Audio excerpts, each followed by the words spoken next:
GM, good morning. Welcome to the Milk Road Show, the daily crypto show for people who buy with a 5-year thesis and panic 20 minutes later.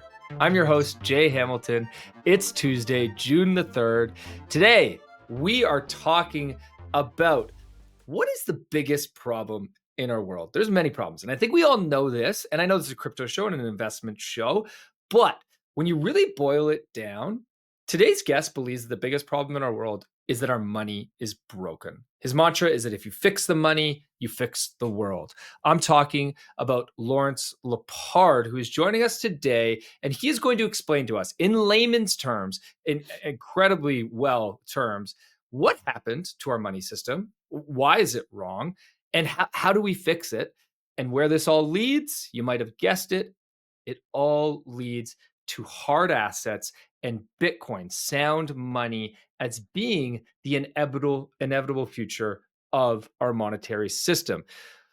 Lawrence is an investment manager, an equity manager. He's a sound money advocate. He's a longtime investor in gold and silver. And now he's been attracted to Bitcoin. He's also the author of a fantastic book, The Big Print. Before we jump in and hear from Lawrence, I got to tell you guys about a super exciting campaign we have right now to celebrate all of you who are still here after this recent pullback. Unfortunately, during pullbacks like we just went through for the past few months, we lose a lot of investors. A lot of people get washed out, and that sucks because when you get washed out, you miss on the big gains that are still to come, which I know Lawrence is going to talk about in just a few minutes here. So to celebrate you, if you're still around, we want to give you a free t-shirt as a way of celebrating. All you got to do is go pro before this Friday, June 6th at 10 a.m. Eastern, and you can get a free t-shirt. I'm going to show it later on the show if you want to see what the t-shirt looks like. Today's episode is brought to you by Ledn. Get cash without selling your Bitcoin. It's also brought to you by Definitive, the leading multi-chain trading terminal trusted by funds, DAOs, and pro traders. Without further ado, Lawrence, welcome to the Milk Road Show. Hey, Jay, nice to be with you. Look forward to our conversation. Likewise. Yeah, absolute pleasure to have you. First of all, big shout out to your book. We're going to talk lots about that today. But before we Okay. get into your book, I always like to start, we're a daily investment show. And what's really helpful is for our listeners to get an idea of how you're framing the current cycle and the market that we're in right now. So what's Sure. your base case right now for your Yeah, investment so portfolio? I think there's several important things going on in the markets. They're sending us signals, and in particular, the big picture case is that we're in a sovereign debt crisis. And you can see this because since 2020, the price of gold has gone relentlessly up, the price of Bitcoin has gone relentlessly up, and the price of long-term bonds has gone relentlessly down. And so, this is different. We did not see this up until 2020. We were in a deflationary cycle. I think we've turned into an inflationary cycle. And as a result of that, my belief is that, it's going to take some time to cure that, and it's not going to solve itself. And in fact, because of some of the things that are going on, the way the government's behaving, it's going to get worse before it gets better. And I say worse for the long-term bondholders. I mean, the most recent thing that happened last week was the long Japanese government bond, the JGB, the 40-year, kind of went parabolic. It squirted out to an all-time new high. Now they came in and they intervened, they brought it back down. But the point is, it's a signal that more and more people are losing confidence in the ability of all these fiat currency issuers like Japan and the United States and others to maintain the value of their fiat currency. And the reason they can't maintain that value is that they will be forced mathematically into printing more money, and that's because of something called the debt doom loop, which is an entirely different discussion, but we can go into that if you like. So, to me, it's all coming to a head. We're seeing signs that they're trying to figure out ways to get liquidity without printing. There's something called the supplementary leverage ratio, which the banks have. It determines how much treasury debt the banks can hold. They're talking about eliminating it, which is more or less engaging the banks in QE, money printing. We're seeing the Fed recently. There's been some talk that inside the Fed, there's debate about whether to cut rates. We know that Trump has been pushing Powell very hard to cut rates, and Powell's been pushing back because he wants to maintain his reputation as being a sound money guy and looking like Paul Volcker. But my sense is that, things are going to come to a head. I don't know if it's next week or 6 months or 18 months, but they are going to come to a head because, the mathematics of the situation are they've got to continue to print money, or else the existing debt structure collapses. So, when it's uncertain, but we kind of know what has to happen, and that's laid out in the book, obviously, in excruciating detail. So, yeah, And in simple terms, because I know this isn't a simple question, yeah. but if you could do your best to sort of summarize, what is what does that mean for investors that are trying to Well, it position right means, now? yeah, I mean, just the easy takeaways, what I tell all my clients is you want to own things that the government can't print, because the government's in a situation where they're going to be forced to print a lot of money. The two most obvious, the three most obvious things that fall into that bucket are, Bitcoin, gold, and silver. Real estate, the government can't print real estate either, so it falls in there too. But it's kind of, I think it's suboptimal because I think it's a little overpriced.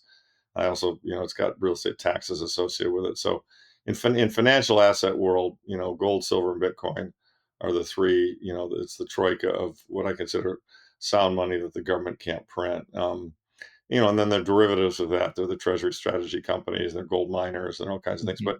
But just at the monetary base, and really the big story is that the monetary system, is failing, because of Keynesianism run wild, and there's too many years of bad behavior on the part of the government. I mean, we're running a 6 or 7% of GDP federal deficit right now, and theoretically the economy is healthy. So imagine what happens if we have a downturn in the economy. Not saying it was going to happen, but Lacey Hunt just said he thinks there's a 50% chance it'll happen. And all the social program expenditures go up and tax revenues go down, and the deficit gets even larger. And I mean, we saw, I don't know, a month ago now, maybe a few weeks ago, where Moody's downgraded the credit rating in the United States. I mean, kind of no surprise. I mean, we just saw the government go through the budget process, and I don't think they're even done there. I think it's still in the Senate, so there's potentially more to be done. But when Trump was elected, originally we thought, Elon said, well, we're going to cut 2 trillion through Doge, and then 1 trillion, and then 300 billion. Well, that's all gotten whittled back. Don't know what it'll be in the end of the day, but we also know that the budget bill, the big beautiful bill that they just passed, even by the most conservative estimates, I think increases the deficit by about 300 billion a year. So this all points to what my friend and brilliant analyst Lynn Alden says, which is, nothing stops this train. I mean, they've Mhm. kind of got a monetary system that's out of control. And, okay, so that, what do you do with that? What you do with that is you own forms of money that they can't control and that will hold their value against all the money they're going to have to print.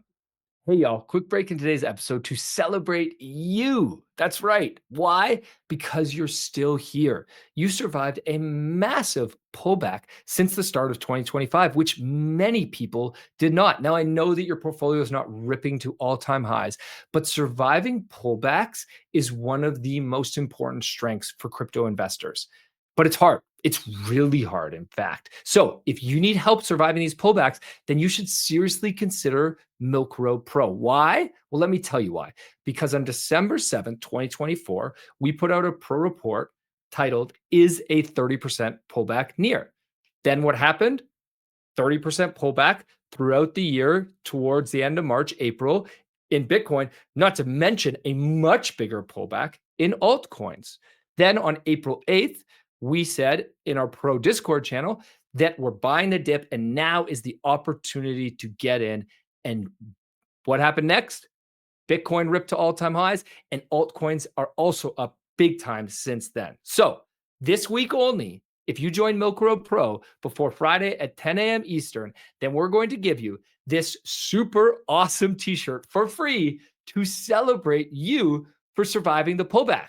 Then you can show off to all your friends that you ain't soft. You have the mental strength that is required to become a millionaire investor, and you should be so proud of that. So click the link in the show notes. Join Milk Road Pro this week. Give yourself the edge you need and be proud of yourself because I'm proud of you guys for surviving this pullback.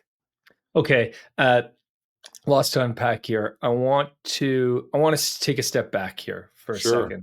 second. So let's take us back because you've had a multi-decade career where you've sort of seen this Yeah. unfold, whereas a lot of our listeners didn't see this happen, right? Right. They didn't see it coming the way you would have seen it coming as a result of your career and your experience. So Maybe. let's take a step back.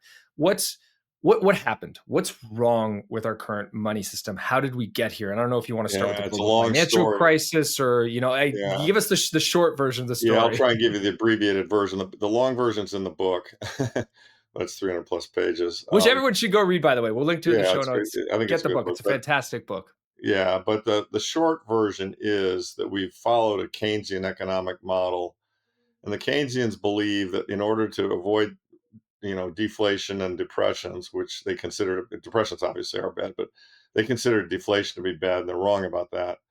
That we naturally have to live in an inflationary system. They target 2% as the correct rate. And there was actually a time when they weren't making their inflation mandate, and that bothered them. They wanted 2% inflation. I would submit that the original Fed charter said, stable prices and full employment. And stable isn't 2%. 2% is unstable, but that's what they've aimed at. And Keynesians believe that you have to have that, or else you run the risk of falling into deflationary stuff, which then leads to a depression. I disagree. The book lays that out. But because of that, what it means is that at every turn, they push for using debt, which is bringing forward future consumption to juice economic growth, and they don't worry about the consequences of that debt in the longer term. But in the longer term, that debt is going to come due, and it really almost begins to resemble a Ponzi, because when you take on debt, and it's like an individual or family that starts borrowing money on a credit card, can't pay it all back, gets another credit card to borrow even more, and the federal government, the debt has just spiked incredibly in the last 20 years, where we're now pushing $37 trillion, and interest expense on that is now pushing $1.2 trillion a year, which contributes massively to the deficit. And so, what you get yourself into is a debt doom loop, where the government has to borrow to cover the deficit. Those borrowings go into a fixed size bond market. Fixed size bond market says, oh, I don't want to absorb those bonds unless rates are higher. So rates go up. Well, rates are what the government pays on all the existing debt, which, so then they have a higher interest expense. That higher interest expense means more deficit. That means more bonds sold. You can see where I'm going with this. It's a negative feedback loop. And ultimately, the Fed historically, they say they only have two mandates. One is, sound stable prices, which they define as 2%, and the other is full employment. But they really have a third mandate that's not written down in the charter, but that's kind of been adopted over the, past 20 or 30 years, which is functioning financial markets. And what that means is that, if and when something breaks, if there's a crisis of some sort, if there's not enough liquidity, they will step in and print the money necessary to prevent a corrective, recession from taking place. And they've done this. I mean, I titled my book "The Big Print," but it really it alludes to a future one that's coming. But they've actually already done two. They did one in 2020 when they printed 5 trillion roughly in the COVID example, and they did it after following 2008. It took them a little longer, but over the next 3 or 4 years, they printed close to 3 trillion. So, when you have a continually growing debt burden, I mean, the chart on my Twitter page used to be, and I took it down because I'm now selling the book, but it used to show the growth of GDP and the growth of debt. And if you think about it, GDP is the productive earnings power of the society of the country, and so it's GDP that allows you to pay the interest and the principal on the debt. And if you grow the debt faster than you grow the GDP, eventually the GDP can't support the debt. And so either one of two things has to happen. The debt will collapse and become worthless. Everyone will default.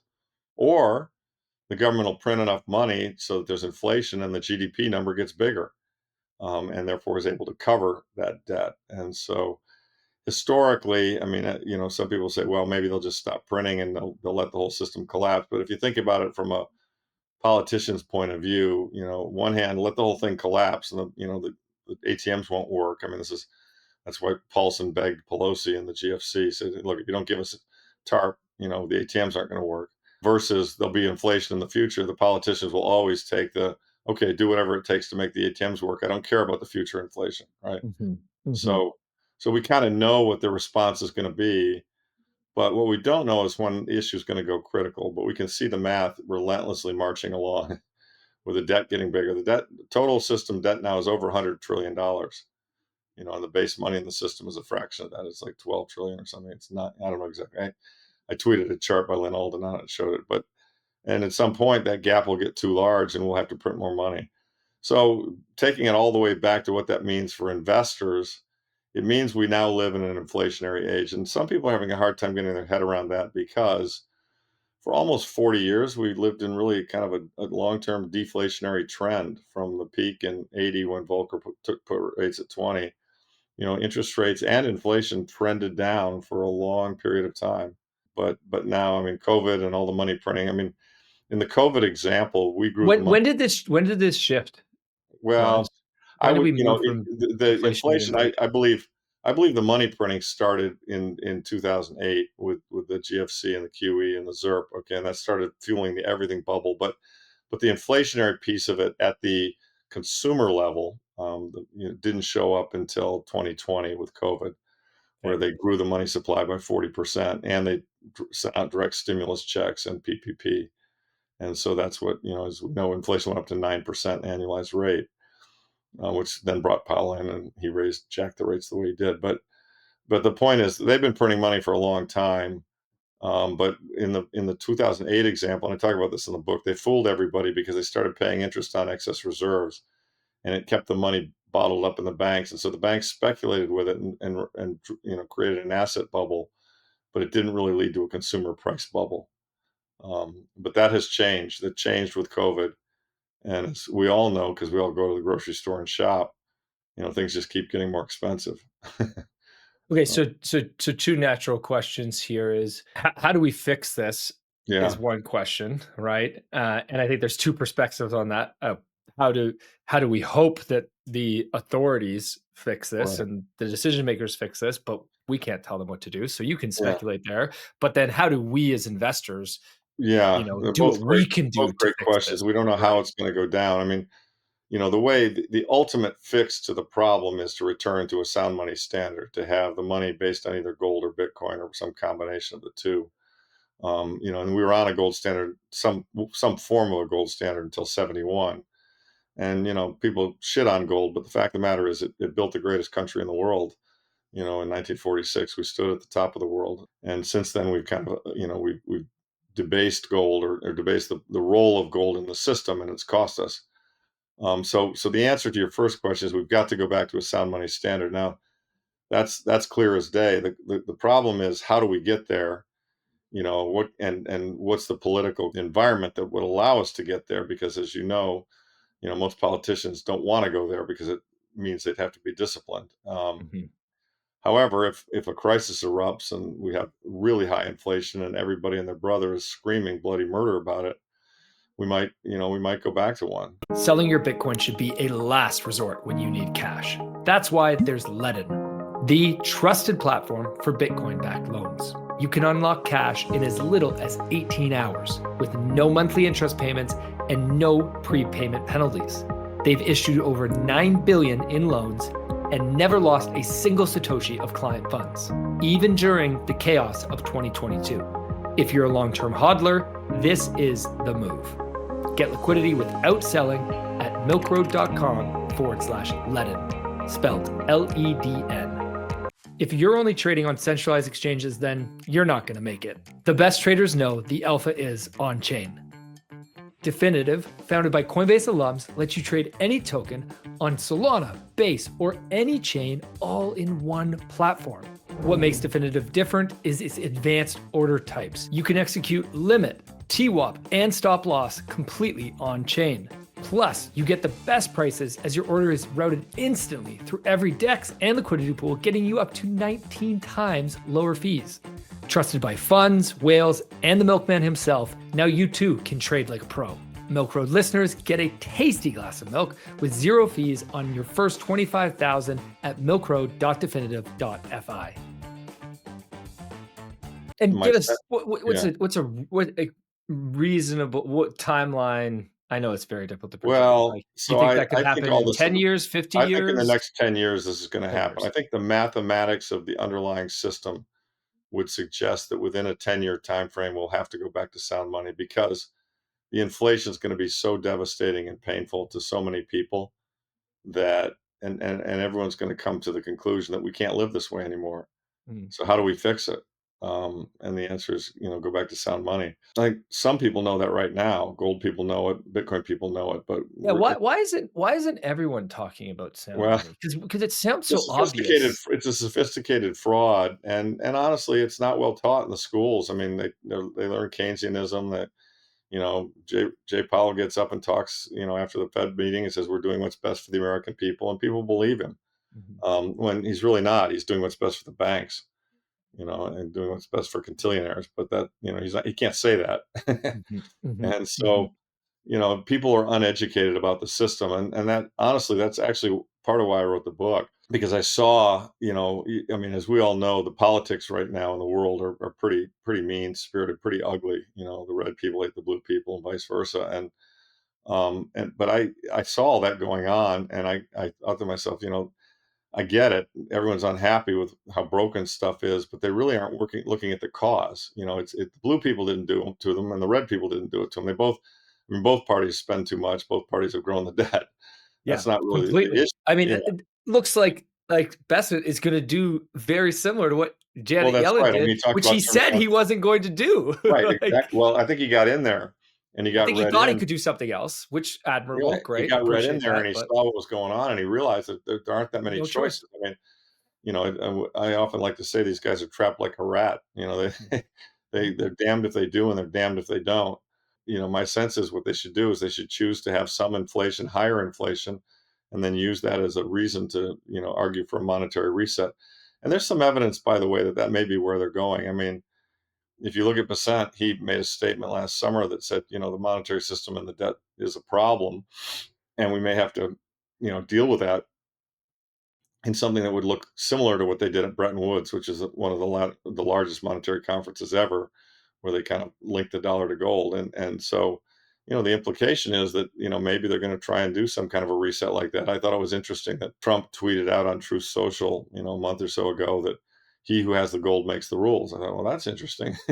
mm, um, mhm. I wonder if he knows how much we really have in Fort Knox. Of course, I actually have a suspicion that some of this gold importing that's been taking place might be to refill gold at Fort Knox, because the Mm. sources I talked to suggest that we lost some of that Fort Knox gold when we tried to support the London gold pool in the 60s. So, if that's the case and we're going to go back to a Because gold that's not standard, audited, right? it's The not, Fort it Knox hasn't been gold. We audited don't since the know, Eisenhower administration. which is So, what? It's like yeah, that's a long time 50, ago. 50 years ago, more. 50s. Yeah, it's a very long time ago, more. Yeah. So, So, let's talk short term for a second. sure. What's what's the short term, it doesn't feel like, I mean, when I say short term, I mean end of 2025, 2026, like next 6 to 18 months. Mm. Is there a catalyst here in the short term that could Um, make this shift that you're talking about? There Doesn't there are a feel lot of potential catalysts. We don't know which or if any of them will arise. I mean, the things to watch are the price of gold, the price of Bitcoin, the price of the bonds. The 10-year bond rate is an important number. I mean, it's in the mid fours.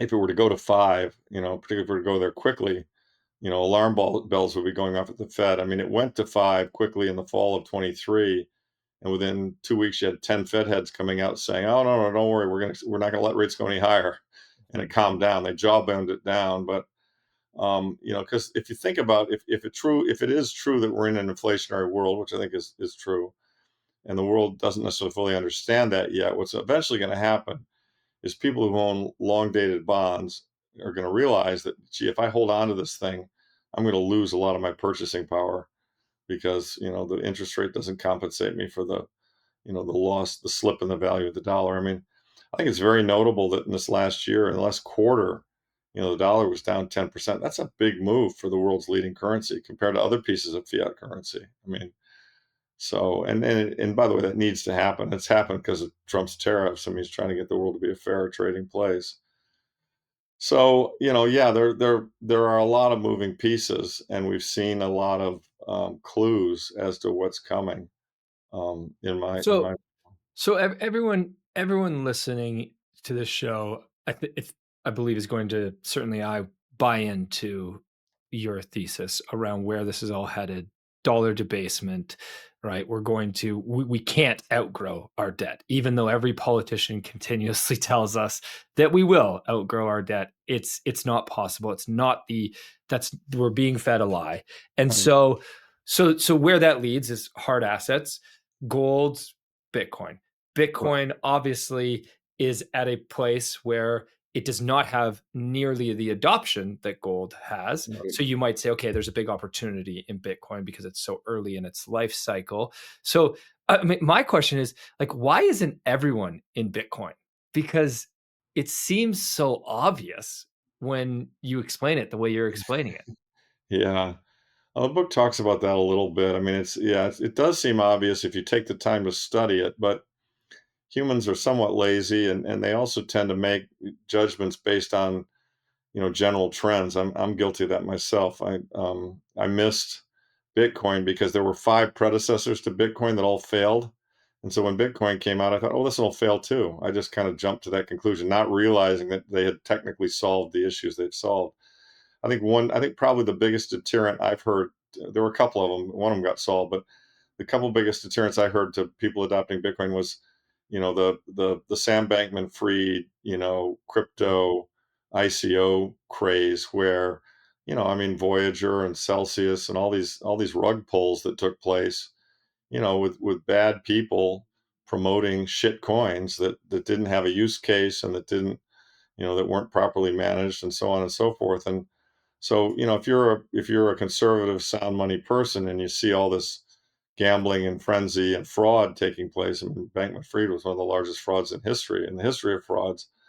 Yeah, it's very easy to kind of paint the whole thing with one brush and go, "Oh yeah, that crypto shit, it's all fraud." Mhm. I mean, and, Mhm. and I get it. I mean, that's. I mean, there's a chapter in the book that deals with that. But what I think people need to do is take the time to understand that yes, they're right. That is all fraud, crypto, a lot of it. But the actual Bitcoin thing is signal. This is a technical development that's different, and it adds real value. It's something the world needs, which is a secure, immutable digital ledger, fixed size. And so, yeah, that I think that's really explains. So it's so interesting. Yeah, It's sentiment, right? yeah, it's sentiment, It's and fear and it's just sentiment. knowledge. I mean, it's just Yeah. knowledge. I And mean, it's inaccurate knowledge, and as you said, yeah, that's people right. are That's not right. And informed, which is yeah, is I it mean, it's media and right. I mean, and then again, that's kind of why I wrote the book. I mean, I wanted to be, kind of an older adult voice explaining it in mhm, terms that, both older and younger adults could hear. I mean, I know, a lot of older people are like, oh yeah, this it's all new stuff for kids, and it's all crazy. It's a mania, it's tulips or whatever. And, I mean, I get it because there are a lot of people get really excited about it. And I've seen a few manias. I mean, I was around in the .com mania. I invested in it, made money in it. And, the .com mania was kind of nuts, and it was all driven by the internet. And, guess what? The internet's still here and it's more important than ever. But, in 2000, it was very, very far ahead of itself. mhm, Everybody mhm. was like, this is, I remember the projections, that internet traffic and growth was going to just continue to grow at, 20%, monthly forever. And therefore we didn't have enough fiber. And so WorldCom and Mhm. all these guys went and built these enormous So fiber, you yeah. know, um, Well, you know, in a lot of ways, we have a similar thing it's happening very in similar. Yeah. crypto, They're right? very Where, similar. Very similar. take out Bitcoin for a second, the rest of crypto, the programmable money, smart contract blockchains, Exactly. the digital ledger for the internet, that part of crypto, you could argue, is very similar to the start of the internet, where it's a lot of speculation, it's a lot of That's right. hype, a lot of That's right. overvalued companies that or protocols that probably 10 years from now won't make it. Some will, and there Well, will that's be a exactly right. few, That's right? A exactly right. I handful. mean, yeah, no, I mean, post.com bubble bursting started in March of 2020, kind of went to a bottom in 2002, 2003. You know, there were good people building real internet use cases, and, things just emerged. I mean, eBay came along, which was really brilliant. And then, Amazon came along, and, Hmm. Yeah. Facebook came along. I mean, a lot But of there was great. also 100 other Amazons and Right. I 100 mean, other Facebooks there was, who well, there was had promises. pets.com, which, I mean, Yeah, that's the and yeah. not as crazy as it sounds. I mean, Chewy, which does the same thing, is now actually a pretty big, successful business, but pets.com was way ahead of its time, Yeah. Yeah. and it didn't work. And so, So that's, yeah, we're going through the process of creative destruction where everybody throws a bunch of stuff against the wall. Some of it's going to stick, some of it's going to fail. Okay, so Um, let's go back to Bitcoin for a second. yeah. So where where are we at now in terms of Bitcoin? Give us maybe not So so we're much moving the beyond past, the but early adopt. what's Yeah. next? What's your outlook for Bitcoin? Sure. Yeah, we're moving beyond the early adopter stage into the starting to go mainstream stage. I mean, it's a very, very exciting time. As Michael Saylor says, it really feels, I mean, we are about to see a gold rush into Bitcoin. I mean, one of the other objections I didn't mention earlier is everyone was afraid the government was going to shut it down. I had a lot of smart friends who said, I get it. I'm in for it. But guess what? The government's never going to allow that. And then the ETF came out, right? And it's like, Mhm, oh, the government allowed it, So that fear kind of went away. Elizabeth Warren did some damage with her anti-crypto army, but then Trump won.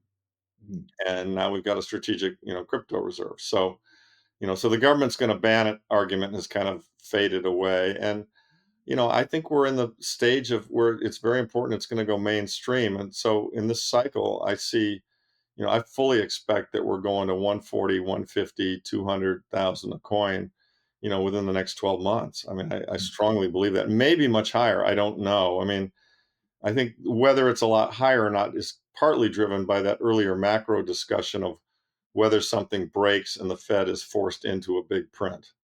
mhm, And I'm highly confident that the big print will happen, but I'm less confident in my ability to time it to the month, mhm, in a couple of years. But within a couple of years, absolutely, it's got to happen mathematically. But, so, and when it happens, very much, I mean, if you remember the COVID stimulus, when that came along, that broke gold from 1365 up to 2000, and it broke Bitcoin from 5 or 10,000, it ripped up to 50 quickly, mhm, because both of these assets respond to money printing big time. So what we don't know is when the Fed will take the actions it will be forced to take. But when that happens, the prices are going much higher. And looking out longer, I mean, these things are going to be a million a coin, then they're going to be 2 million a coin, then someday they'll be 10 million a coin. I mean, I'm with Sailor; it's going up forever, Laura. I mean, the interesting thing, I think a lot of people just don't. It's very hard to get your head around this because most investors kind of think of, well, if it's an asset that goes up and I make a lot of money, I should sell it because it's mhm, going to go back down. And that's, in many cases, that's true, especially if things get overvalued. But in this particular case, just as with Warren Buffett or Amazon or General Motors or Philip Morris or any great business that lasted a long time, it's not something you ever really want to sell because it's a commodity, but it's a different kind of commodity. And historically, every commodity in the world, whether it be pork bellies or oil or gold or silver, or you name it, if it's a commodity and corn, the price of it goes up a lot. Mankind will figure out how to produce more of it because the seller will make money doing so. So, but here you have a commodity where it really doesn't matter what the price is. There won't be any more of it. There's 21 million units. So, that suggests that the price, so the only release valve is the price. So that suggests the price can just kind of keep going up forever as more and more people come to accept that it is the soundest form of money in the world. And it is because the stock to flow is the lowest, and every 4 years it gets taken down even more. So, I'm extremely bullish about Bitcoin. And the beautiful thing about it is if you're not a financial person, if you just want to live your life, you've now actually got this really great savings technology that you can just kind of buy and forget about. mhm. And you'll wake up in 5 years and you'll be richer, and you'll wake up in 10 years, you'll be even richer still. You wake up in 15 years, and your kids will be richer. So, it's just kind of it's a beautiful thing. So that's kind of how I view Bitcoin. It's it's amazing how simple it sounds when you break it Right, down, but but it's yet not. but it's not. And Yeah. also, uh, how how many I think within the crypto world, we all live in echo chambers, and I think to us, there's this constant thinking of, okay, well, Sailor's buying so much, and there's the corporate treasury strategy happening. Why isn't Bitcoin price going higher? Yeah, we hit 111K right recently, and we hit an all-time high, and then we dip back down again. And there's this constant feeling of why isn't it happening faster? Why isn't it move? Why isn't the price going Sure. higher faster? Yeah, and And I have an answer to that. My theory on that is that we're starting to see paper Bitcoin get created. I mean, if a friend of mine who's wise in these matters kind of showed me that it looks like about $30 billion of Bitcoin is moving around every day. Now, some of that may be just transfers, not sales, but most of it I think is purchase and sale. And it also looks to me that on Binance, there's roughly 15 billion of Bitcoin futures being traded every day. So, Bitcoin future is not a Bitcoin. You can't take delivery of the future. You're just betting with somebody on the price. So somebody can go to that futures market and say, I'll sell you some Bitcoin that I don't have. And you can buy Bitcoin that guy doesn't have. You're buying a futures contract on the future price, all of which will work unless that guy goes bankrupt. Mhm. And, so my sense is, and this is partly why Bitcoin tends to have these God candles and move very aggressively. And sure, somebody today can sell Bitcoin thinking, paper Bitcoin thinking, well, it's going to go down.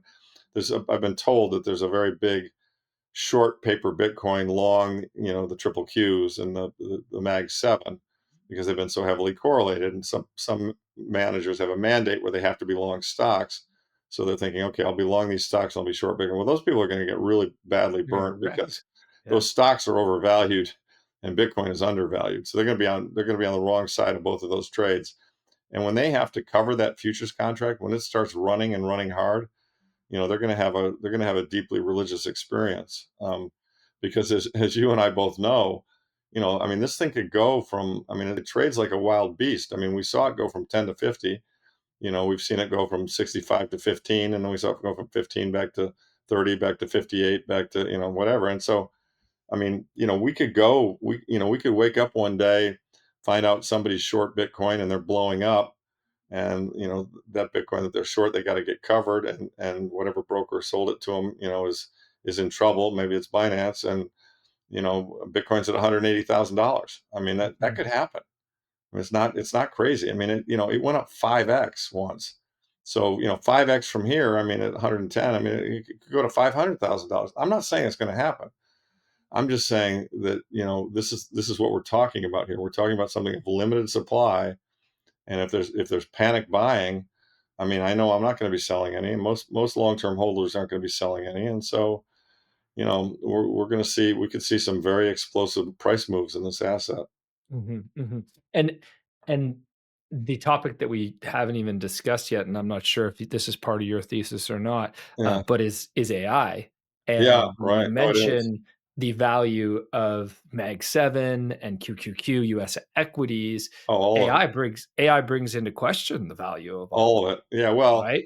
and Whereas it accelerates the problem that the Keynesian people running the Keynesian system have, which is AI and robotics are enormously deflationary. inflationary, Right, exactly. and Yeah. this is Jeff Booth's brilliant point that it's very hard. I mean, a Keynesian credit-based financial system where you have to create debt to grow the economy and grow the money supply, which is what we've known, since the early 1900s.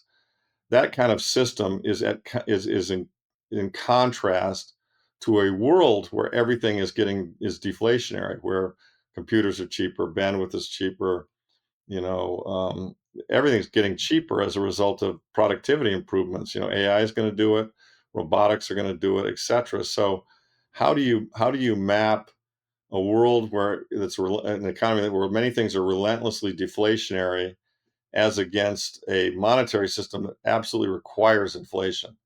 I mean, the two are in conflict. One of them has to give, and I don't think the technology is going to stop being deflationary. So, what I think is going to happen is ultimately they're going to just have to print so much money that everybody's going to lose confidence in this credit-based system and lose confidence in the money. And as they lose confidence, they're going to want a form of money that the government can't print. And Bitcoin's the best, gold's the second best. And this isn't going to be in your view, a sudden blow up where Well, we it's don't going to be, know. I mean, yeah, more likely it'll happen over time. There will be a crisis. They'll print more. yeah. They'll We take don't. the actions they need to, Yeah, like, we don't really right? know. I Won't it? mean, I could see the next crisis being bigger than 2008, and I was around for 2008. It was pretty damn big, you know. Right. So, and it could be a sudden blow up. I mean, if we had a full-fledged 2008 analog where, you know, everything was kind of failing, and interest rates were blowing out, and the entire government bond market was going to the Fed and saying sold to you, because the Fed, what would happen? It'll start in the bond market where bondholders will realize the money's no good. They'll say they want to sell. The interest rates will go up. The doom loop will get started. The government will come in and say, we can't let that happen. We're going back to QE. We're going to buy all those bonds. Well, Fed balance sheet today is $6.7 trillion, round numbers. The bond market's $37 trillion. So what happened if the bond market came to the Fed and said, okay, you want to keep rates down? Great. We don't like those rates. Here, sold to you. You now own those bonds. Well, the Fed can buy those bonds, but they do so by creating new money, mouse click money that they put into the banking system that then causes M2 to grow. So, they're going to, 37 trillion would be devastating in terms of increased money supply and increased prices. So, Yeah. people have to look great for assets. well, Right? exactly. And by the way, that would send Bitcoin to $2 million a coin. So the thing is, I often say, be careful a little bit of what you wish for, because, Bitcoin might be $2 million a coin, but gasoline also might be $100 a gallon at that point, right? Because what we're talking about here, if you increase the money supply, the amount that I'm suggesting, the price of everything's going to go up. It's just that Bitcoin and gold will go up faster because they're money that's protected from printing. So pay attention, everybody, Yeah, because watch the bond market.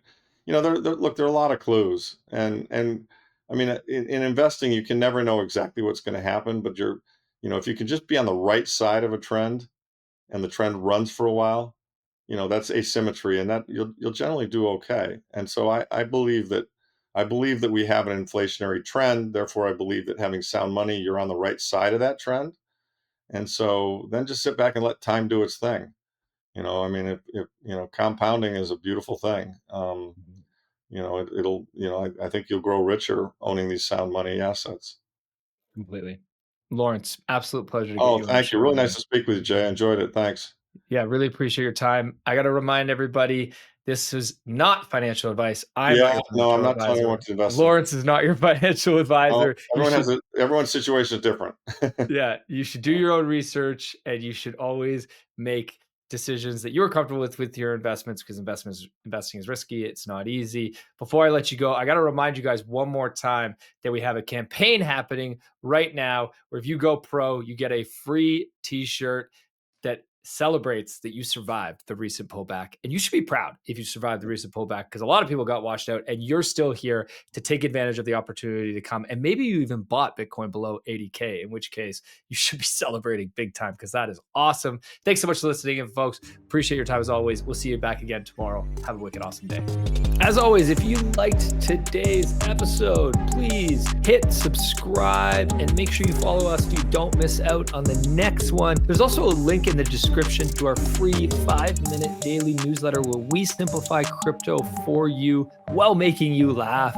And if you're willing to step up your crypto investing game, we're going to also leave a link for Milk Road Pro. You get access to our portfolio where you can see exactly what we are buying. This is your number one resource to help you invest successfully in crypto. One final note, this show is for educational purposes only, and nothing we say is financial advice. Investing in crypto or any asset is risky, and you should never invest more than you can afford to lose. Thanks so much for listening in, my friends. Have a wicked awesome day.